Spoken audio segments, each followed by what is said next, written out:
තෙරුවන් සරණයි.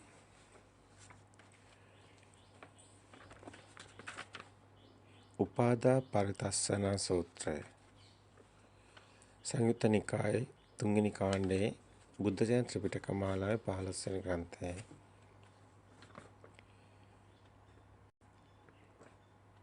29 වෙනි පිටුවේ උපාදා පරිතස්සන සූත්‍රය.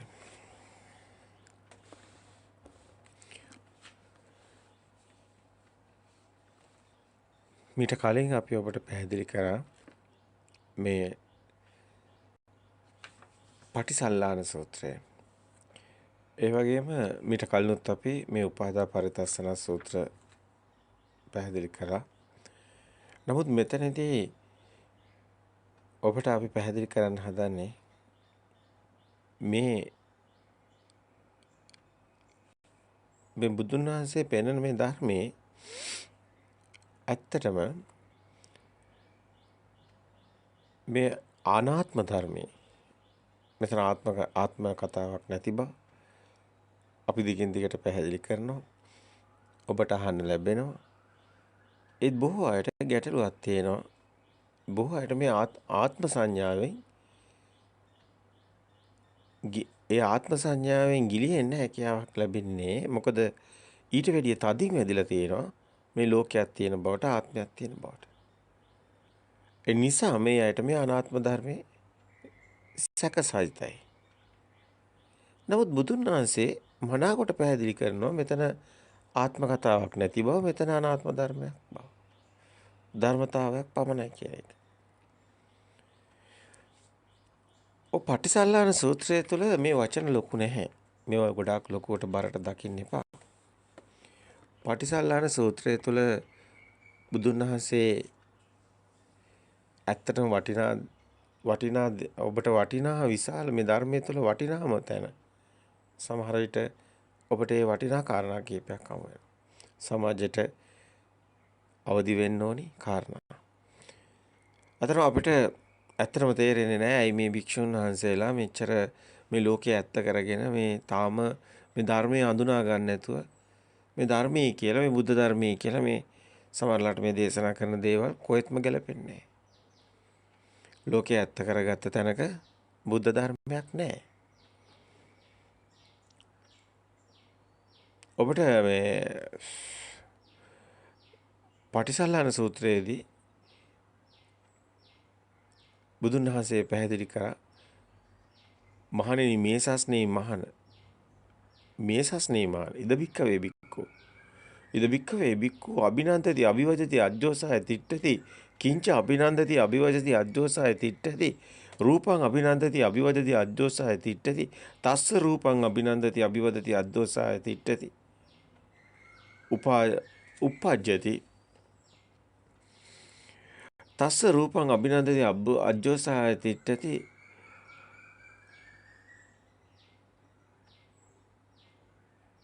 අජ්ජෝසාය තිට්ඨති උපජ්ජති නන්දි යා රූපේ නන්දි තදුපාදානං භව භවපච්චය ජරා මරණ ශෝක පරිදේව දුක්ඛ දෝමනස උපායස සම්භවಂತಿ කියලා මේක අපි නිතරම කියනවා. ඉද බික්කවේ බික්කු මේ ශාසනයේ භික්ෂුවක් වෙන්නේ කොහොමද? අභිනන්දති අවිවදිත අජ්ජෝසාය තිට්ඨති රූපං අභිනන්දති අවිවදිත අජ්ජෝසාය තිට්ඨති තස්ස රූපං අභිනන්දති අවිවදිත අජ්ජෝසාය තිට්ඨතෝ උපජ්ජති ආරූපේ නන්දී.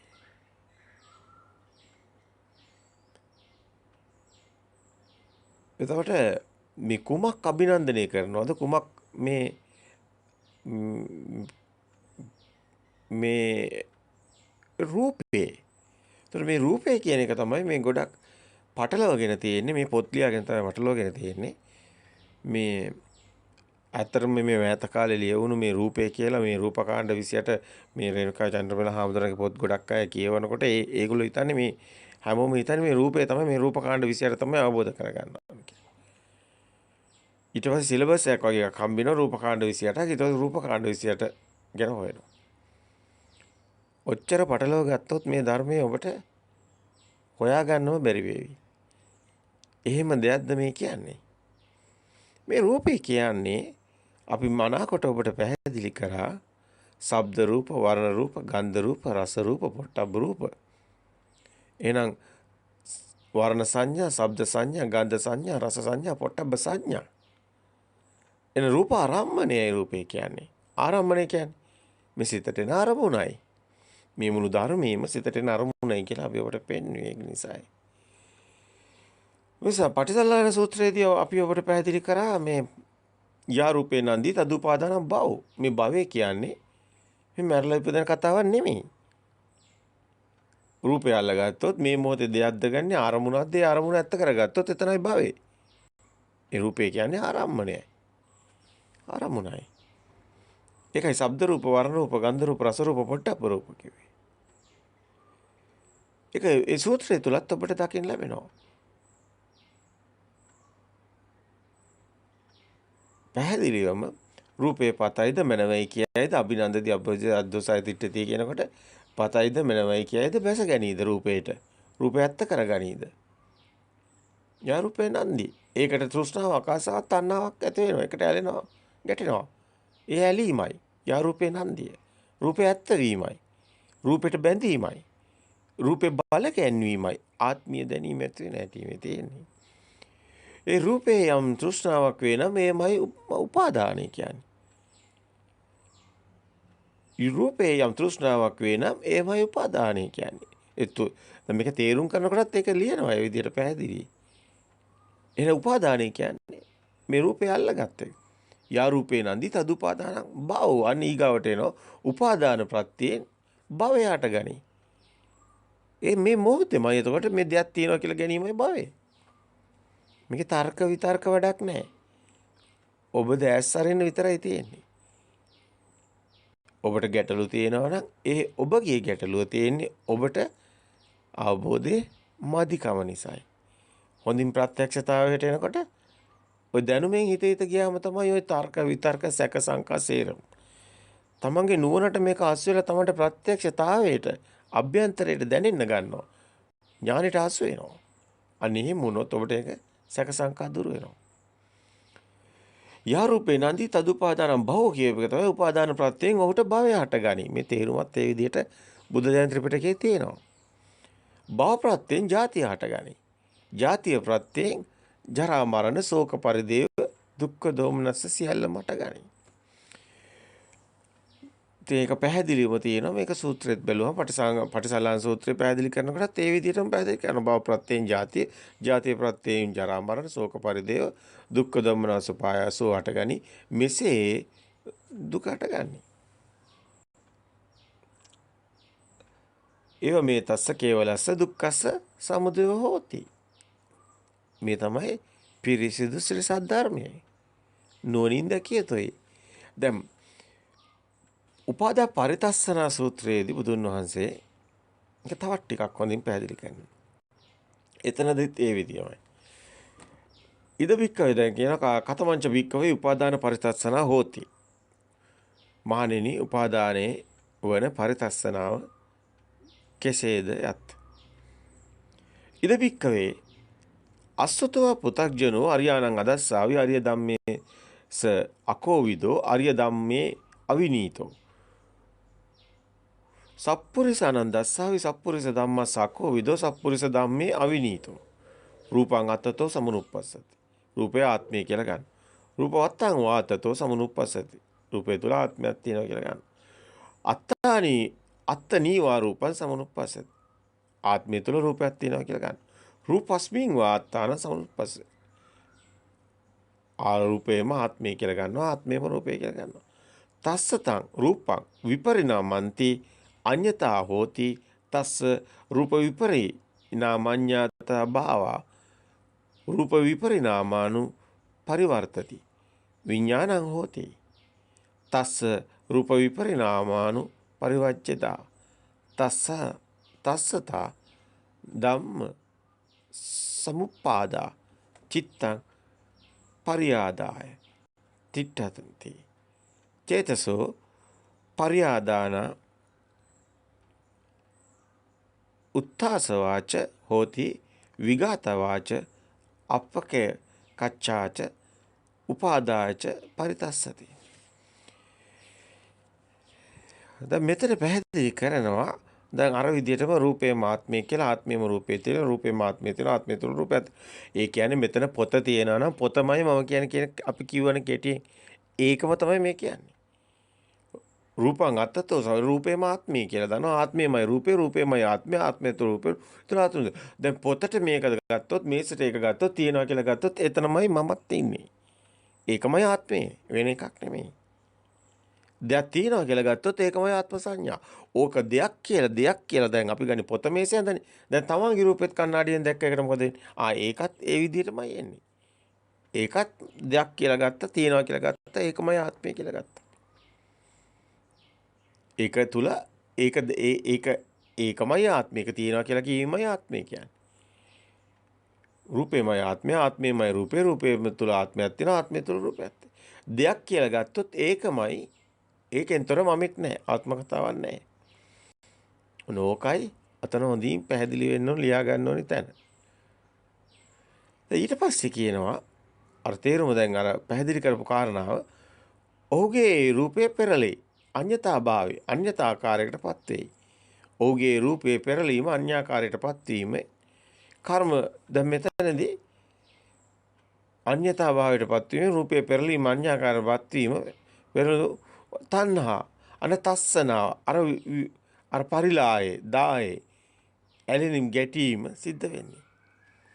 උපන් තණ්හා පරිතස්සනාය අකුසල ධම්ම සමුප්පාදයෝද ඔහුගේ කුසල්සිත ෂේ කොටගෙන සිටිත්. එහෙට ඔහු අකුසල්සිත කියන්නේ රාගදේශ මොහොසිත. ඒ වර්ධනය වෙනවා. චිත්ත පරිආදානයෙන් තැති ගැනීම ඇති ඇත්තේද දුක්ඛේ ඇත්තේද අපේක්ෂා ඇත්තේද වෙයි. දැන් දුක ඇති වෙන්නේ බලාපොරොත්තු ඇති වෙන්නේ අපේක්ෂා ඇති වෙන්නේ මේ සේරම වෙන්නේ මේ රූපේ බාහිර ඒ තියෙනවා කියන දැනීම නිසායි. කෙටියෙන් කියනවා නම් ඒකයි මේ තියෙනවා ඇත්ත තියෙනවා කියන අන්තයට යනවා. මේ දැඩි කොටගෙන පෙරලෙයි. උපාදායත පරිතස්සති. මේ තමයි ඇත්තටම උපාදා පරිතස්සනා සූත්‍රයේ දැඩි කොට ගැනීමයි. එතකොට මේ පරිදායට ඒ කියන්නේ මේ කම්පාවට හේතු වෙන්නේ. දුකට හේතු වෙන්නේ. මහණෙනි මේ ලෝකයේ ආර්යයන් දක්නා ආර්ය ධර්මයේ දක්ෂ ආර්ය ධර්මයේ මොනවට හික්මුණු සත්පුරුෂයන් දක්නා සත්පුරුෂ ධර්මයේ දක්ෂ සත්පුරුෂ ධර්මයේ මොනවට හික්මුණු සත්පුරුෂ ධර්මයේ මොනවට හික්මුණු ඒ ශ්‍රතවත් ආර්ය ශ්‍රාවක රූපේ ආත්ම විසින් නොදකි. දැන් සත්‍ය දකින්නවා. රූපේ ආත්මය කියලා දකින්නේ නැහැ කියනවා. මේ රූපේ ඇත්ත කරගන්න. එහෙම වුණොත් තමයි රූපේ අනාත්ම සංඥාවක් එන්නේ. රූපේ දෙයක් කියලා ගත්තොත් එතන ආත්ම සංඥාවක් තියෙනවා.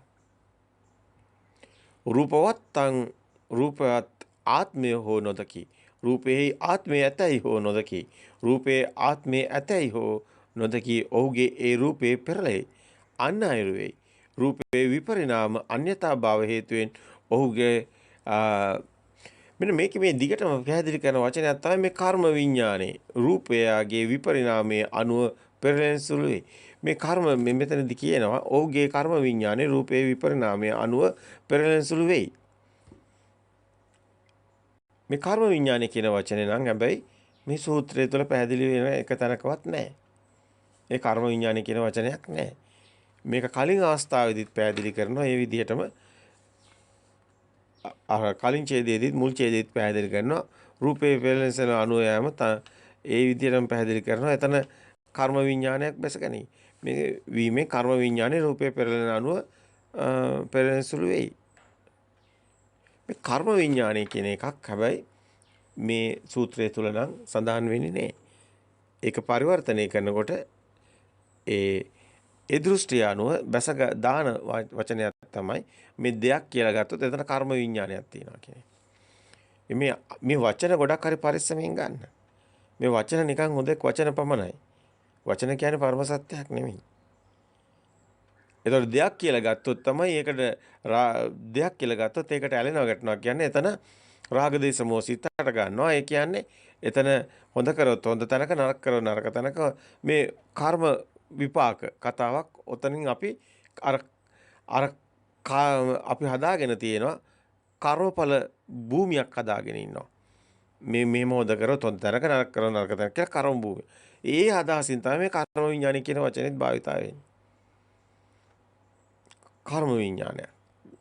දෙයක් වෙන බව දැනෙන විඥානයක්. එම් කිව්වොත් ඔක සාධාරණේ හදලා ගන්නත් පුළුවන්. ඔක සකස් කර ගන්න පුළුවන් ගැටලුවකුත් නැහැ. දෙයක් කියලා දැනෙන විඥානයක්. දෙයක් කියලා දැනෙන විඥානයක් ඒ ස්වභාවයක් තියෙනවා. හැබැයි වචනේ කර්ම විඥානයක් කියන එකක් සූත්‍රය තුල නැහැ. පෙරළෙන සුළු වීම අන්‍යතා භාවයටපත් වෙන හේතුවෙන් ඒ කර්ම විඥානයේ අනුව පෙරළෙන සුළු වෙයි.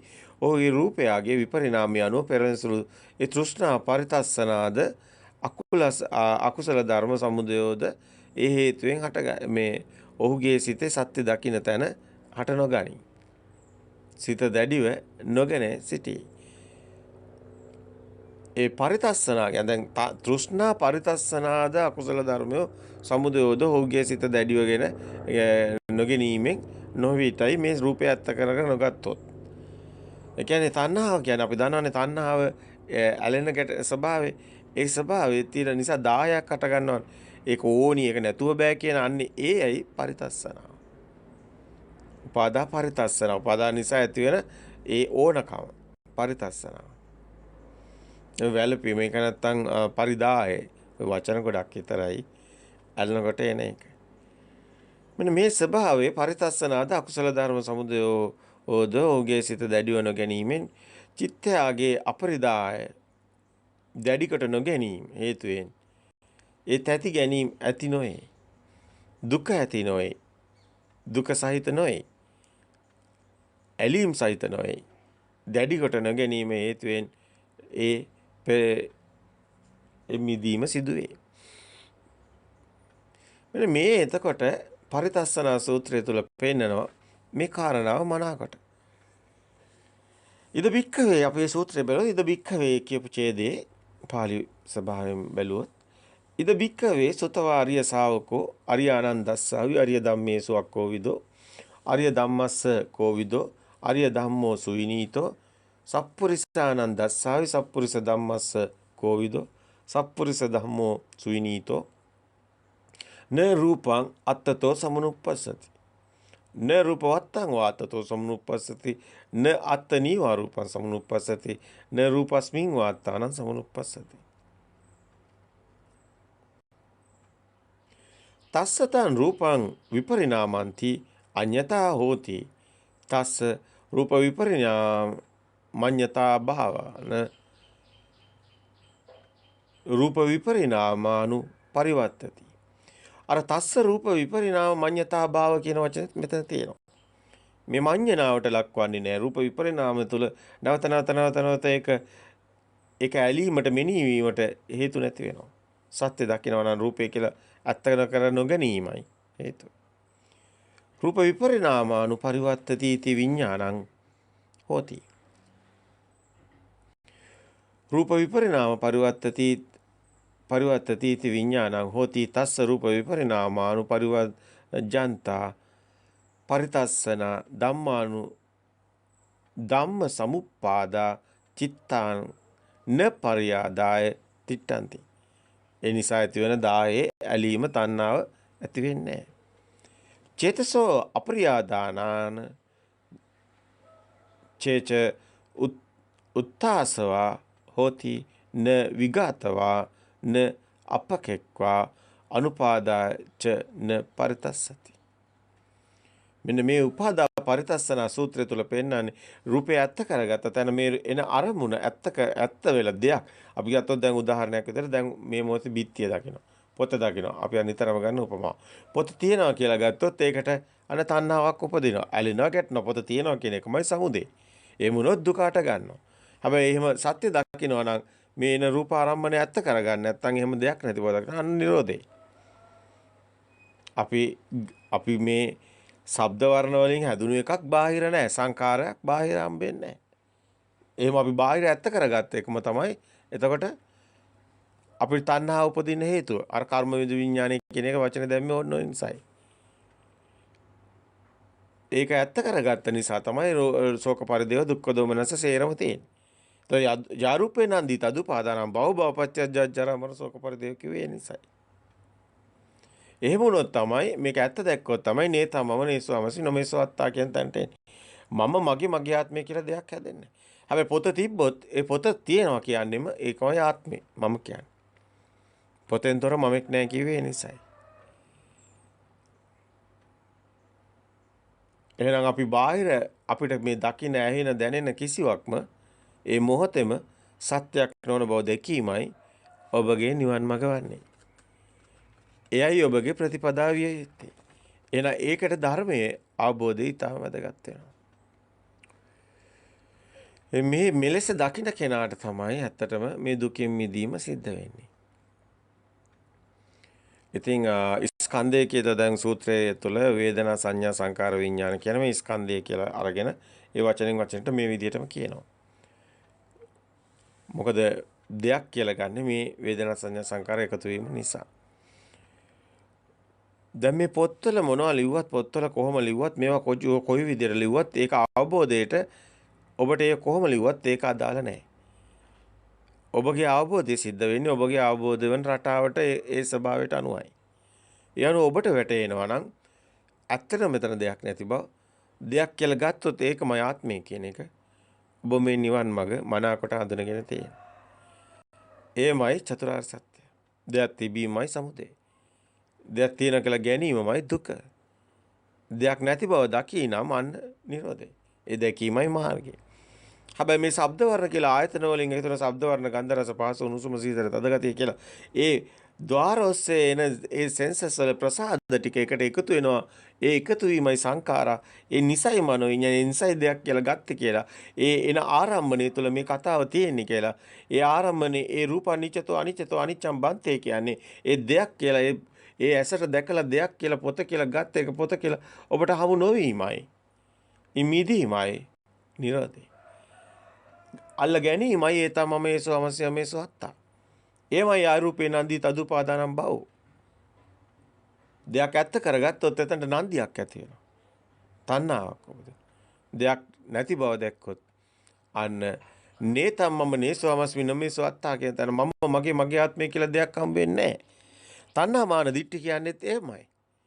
අර පටිසල්ලාන සූත්‍රය තුල පෙන්නන්නේ තණ්හා මාන දිට්ඨි කියන්නේත් එහෙම බවයි.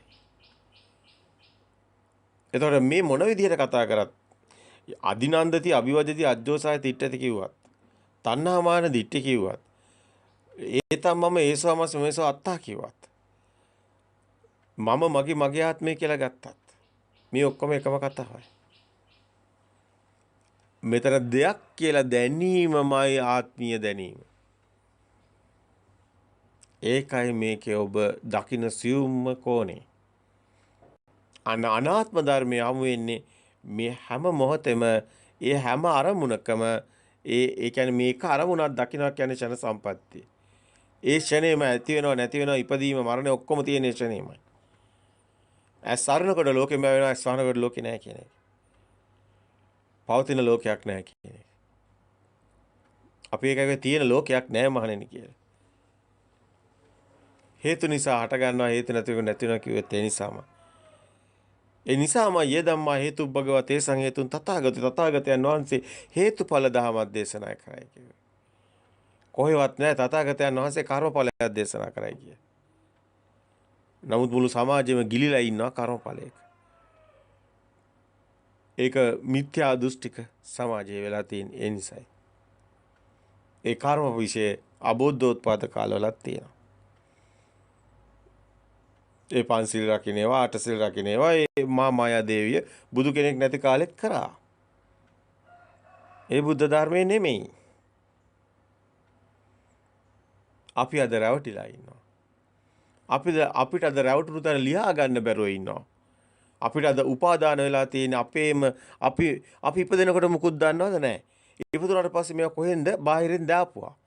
ඒවට අපි කොටු වෙලා ආසු වෙලා අපිම හදාගත්ත හිර කූඩුවක අපි අතරමං වෙලා. පුංචි දරුවා මේ ලෝකේ උපදිනකොට දිව්‍ය ලෝකයක් තියෙනවද, නිරයක් තියෙනවද මොකක්වත් දන්නේ නැහැ.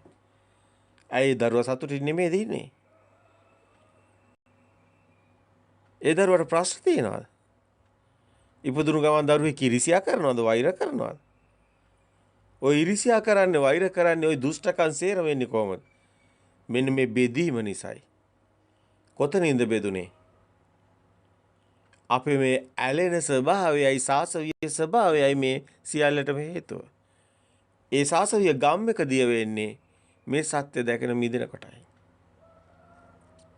ඇත්තටම මෙතන ආත්ම කතාවක් නැහැ. අපිට ආත්ම කතාව ගැන කතා කිරීමෙන් පළකුත් නැහැ. එහෙම ධර්මයක් මේ තුල නැහැ. එහෙම ධර්මයක් සත්‍ය වශයෙන්ම මේ සබදාම තුලත් නැහැ. අපි ඔබට දීර්ඝ දේශනා මාලාවකින් මේ දේ පැහැදිලි කරා. අපි රැවටිලා ඉන්න බව. අපි මායාවකට හසු වී ඉන්න බව. අපේ මායාවෙන් මිදුණු දවසට අපි සියලු දුකෙන් මිදෙන බව. අන්න සම්මා දිට්ඨිය හමු වෙන්නේ අනේ දාටයි. ලෝකේ අපි හිතන දේවල් කොහෙවත් තියනවද? පුංචි දරුවට ප්‍රසාද උනේ වර්ණයේ, ශබ්දයේ, ගන්ධයේ, පාසය උණුසුම් සීතල. මේකේ ප්‍රකට වෙනවා දිට්ඨ සුත මුත කියලා. අනිත් දැනීම් එකතු කරාම දිට්ඨ සුත ප්‍රකටයි. වර්ණයේ, ශබ්දයයි. ඔය ඇහැට වර්ණ දීලා කන්ට ශබ්ද දීපේක තමයි පුංචි කාලේ අපි ඉගෙන ගන්නවා කියලා කළේ. පුතේ මේ කහ පාට, රතු පාට, නිල් පාට, yellow, red, blue කිව්වේ නැද්ද මොන්ඩිසෝරි? අදටත් බලන් ඉන්න. පුංචි දරුවට උගන්වනවා කියලා මොකද්ද කරන්නේ? ඇහැට රූපයක් පෙන්නලා කන්ට ශබ්දයක් දානවා. ඒව එකතු වෙන එක චිත්ත නියාමයක්. සබහා දහමේම න්‍යායට ඒක එකතු වෙනවා. ඊට පස්සේ ඒක තියෙනව බවට බල ගැන්වෙනවා. අපි ඒකට කියනවා ඉගෙන ගත්තා කියලා. ධර්ම අපි කියන එකට දැනුම කියලා. දැනුම නෙමෙයි. ඒක තමයි අපේ රැවටීම. එතනයි මුලාව. නමුත් අර හුලඟ හමනවා වගේ මුළු අපි කතා කරන මුළු සමාජයක්ම සම්මුතිය තුළ ඔය මායාවට කොටු වෙලා ඉන්නවා. මොකද්ද හදාගෙන ඉන්නේ ඒක තියෙනයි කියලා හිතනවා. නමුත් මේවා කොහෙවත් නැහැ. ඒකට හේතුව මේ පරිශීලනය කරන්නේ ශබ්ද වර්ණ. අපි කියන්නේ මේ අඹ ගහ නාගා. එහෙම දෙයක් එළියේ නැහැ. අපි කියන්නේ. ඒ කියන්නේ අපිට දාපු ශබ්ද වර්ණයි වලට අපි කොටු වෙලා. අපි ඉර කුඩු ඕකයි. ශබ්ද වර්ණ අපි හදාගත්ත ඒව ඇතුළ අපි සීමා බාහිම් දැමීමයි ඉර කුඩු. එතකොට මේ පටිසල්ලාන සූත්‍රයේ අපිට මේ තියෙන ඒ 1000 ඒ විඳවීම සිද්ධ වෙලා තියෙන්නේ දෙයක් තියෙන නිසායි. දෙයක් නැති බව දකිනකොට මේ මුළු ධර්මයේම විසදලා ඉවරයි. ඔබට දුක් විඳින්න දෙයක් හමු වෙන්නේ නැහැ. ඔබ සියලු දුකෙන් මිදෙනවා. යාරූපේ නන්දි තදුපාදාන බව භවපච්චය ජරා මරණ ශෝක පරිදේව දුක්ඛ දෝමනස පායස සියල්ලම සංසිඳිලා ඔබ ඒතං සාන්තං ඒතං ප්‍රණීතං කියන අර සාන්ත ප්‍රණීත සුවයටපත් වෙනවා. ඒතං සාන්තං ඒතං ප්‍රණීතං යදිද සබ්බ සංඛාර සමතෝ. අන්න සියලු සිතුවිලි සමතේ වෙන්නේ මේ සත්‍ය දැක්කොත් පමණයි. සබ්බූපදීපට්ඨිනිස්සග්ගෝ. අන්න සියලු උපදී මේ දක්වා අල්ලගත්ත ගොඩවල් හරසුන් වෙලා ඔබ සාමාන්‍ය විදියටම කටයුතු කරනවා. කිසිම ඒවා අභ්‍යන්තරයට රිංගීමක් නැතුව.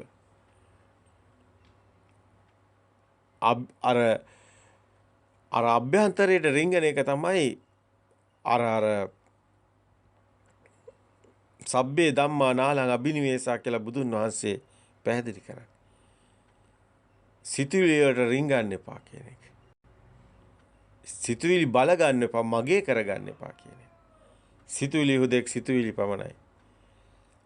අර ශබ්ද නිකන් ශබ්ද විතරයි, වර්ණ විතරයි, ගන්ධ විතරයි, රස විතරයි. ඒවා එකතු වෙලා මේ මගේ කියලා මමී කියලා කෙනෙක් හදාගෙන මේ මට දැනුණයි කියපු ගමන් ඔබ ඉන්නේ කොටු වෙලා ලෝකයකට. එතනයි ලෝකය හැදෙන්නේ. මමයා කොහෙද කියලා හෙවන්න කිව්වේ අපි යන්නේ නිසායි. මේකේ මමේ කොහෙවත් නැහැ. මමයා කියන්නේම දෘෂ්ටියක්මයි. දෘෂ්ටියකට අපි කොටු වෙලා ඒ මමයා කියන දෘෂ්ටියේ සිතුවිල්ලකයි අපි හිර වෙලා ඉන්නේ. ඒ මිදෙන තැන සියලු දුකෙන් ඔබ මිදෙනවා. මහා නුවණින් දැකිය යුතු කාරණාවක් මේ ධර්මයේ තුල තියෙනවා. හැම සූත්‍රයක්ම එකම විදිහටයි දිගහැරෙන්නේ. එකම කතාවයි කියන්නේ. දෙයක් නැති බවයි. දෙයක් නැති දහමක් ඔබ අතේ තියාගෙන දෙයක් කරගෙන දුක් විඳිනවා. අතර මේ ලෝකේ සබා දාමයි දෙයක් නැති බවමයි. සත්‍ය නම් එයමයි. ඒ සත්‍ය හැමෝටම අවබෝධ වෙන්න ඕනේ. ඒ සත්‍ය අවබෝධ වෙලා සියලු සත්වයෝ දුකෙන් මිදෙන්න අන්නේ සත්‍ය අවබෝධ වුණොත් පමණයි. ඒ වාග්ය බොහෝ අයට හිමි නෑ. දෘෂ්ටි වල බොහෝ අය හිර වී සිටිනවා. ඒ තාක් ඔබට දුකින් මිදීමකුත් නැහැ. ඉතින් මේ බුද්ධෝත්පාද නාලිකාව අහන 6ට ඒ පිරිසිදු ශ්‍රී සද්ධර්මය අහන්න ලැබෙනවා. ඒ සද්ධර්මයේ අවබෝධ වෙන්න අතුලාන්තයේ ගින්න නිවෙනවා. අන්න සබ්බුපති පටිනිස්සග්ගෝ විරාගෝ නිරෝධෝ නිබ්බානෝ. ටිකෙන් ටික අර ඇලෙන ස්වභාවයේ දිය වේගෙන ගිහිලා නිවන කරාම යොමු වෙනවා. තෙරුවන් සරණයි. ඒ වාග්ය හැමෝටම උදා වෙන්න ඕනේ. මේ අහන හැමෝටම ඒකාන්තයෙන්ම මේ නියත සම්බෝධි පරායන වෙනවා කියන්නේ නිසයි. ඒ නිසායි අපි කිව්වේ අර බුදුන් වහන්සේ පැහැදිලි කරන උපමාව මහණෙනි ගසක් ගඟට ඇලවි තිබේද ඒ ගස මහණෙනි ගඟටමයි වැටෙන්නේ කියලා කිව්වේ. යමෙක් මේ සත්‍ය දකීද ඒ අනුසෝතේ මිදෙයිද ගඟ ගලන අතට නොගලයිද ඒ සත්‍ය දැක මිදෙනවා කියන්නේ බාහිර ලෝකයක් තියනවා කියලා අරගෙන ගලපු ගඟ ඇහැට දැකපු රූප කනට ඇහුණු ශබ්ද උණුසුම සීතල කයට දැනුණු පාස මේ කිසිවක ඒ දැනීම පමණක් වෙලා දෙයක් නැති ස්වභාවයට එනවා. දිත්තේ මත්තන් කියපු තැනට එනවා. දුටු දෙයක් නැහැ, දුටු කෙනෙක් නැහැ, දුටු බවක් පමණි. ඇසුණු දෙයක් නැහැ, ඇසුණු කෙනෙක් නැහැ, ඇසුණු බවක් පමණි. එයයි නිවන් මාර්ගය. ඒ සත්‍ය හැමෝටම අවබෝධ වෙනවා.